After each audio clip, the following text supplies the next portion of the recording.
I suppose at the outset of this discussion of perception, I ought to suggest why it is so important, as such extreme importance.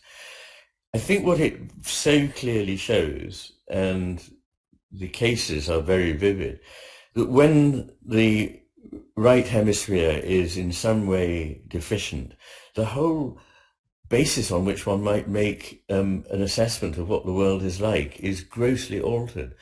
The changes in perception mean that somebody is actually in contact with a kind of reality that is not either the reality that we mainly are in touch with, or one that would answer to the pragmatic test of experience. If, for example, I hallucinate that I'm at ground level when I'm on the 22nd floor of a building, and I say I can step out of the window, I will find that information was wrong. My perception was wrong. So it's not just, again, that we can have one view or another, one the normal view of the world and the other is a kind of abnormal view of the world, and you just take your pick. We can tell from testing it out on experience that these strange perceptual changes, where we see the world differently, hear the world differently, and so on, they have significance for the whole sense of reality of the individual. So the first thing I do is to look at these various modalities and try and locate which of the hemispheres has is set up really in the normal circumstances when there is no damage to the brain, but the brain is just perceiving, which one is more reliable. And this is a theme that runs right the way through part one. So when I look at attention, when I look at perception, when we will come to look at judgment, i.e.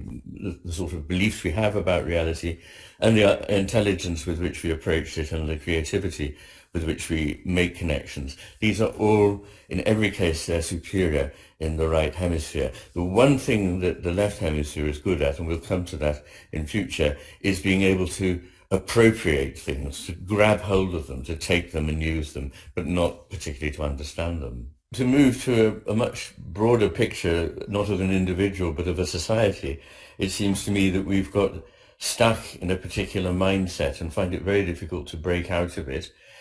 And it's no surprise that this involves also a perception that we tend, at least when we're discussing reality, talking about our findings in the world, we are leaning towards the left hemisphere's picture. And the danger is that it's very hard to get out of it once you're fully in it.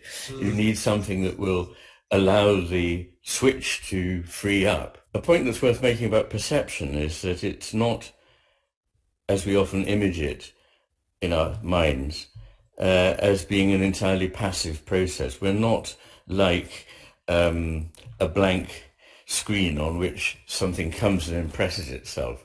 Perception is an active process, and it's bound up with motion, actually. So that when we see something, we see it as an opportunity to act. We see it as something, first of all. We don't just passively go, I've no idea what this is.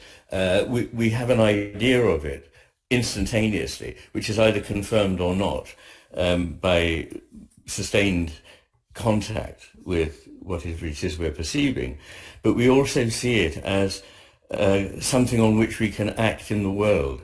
So when we see things, our whole body is involved in the matter of perception. It's not a passive process, it's an encounter, and it's not a disembodied process, somehow computerized. It is something that we feel, experience, and live with our entire body. It's also worth pointing out that perceptions are not only of the outside world, perceptions are also of our own body, the interior of the body, and the visual aspects of the body when we see it reflected in a mirror.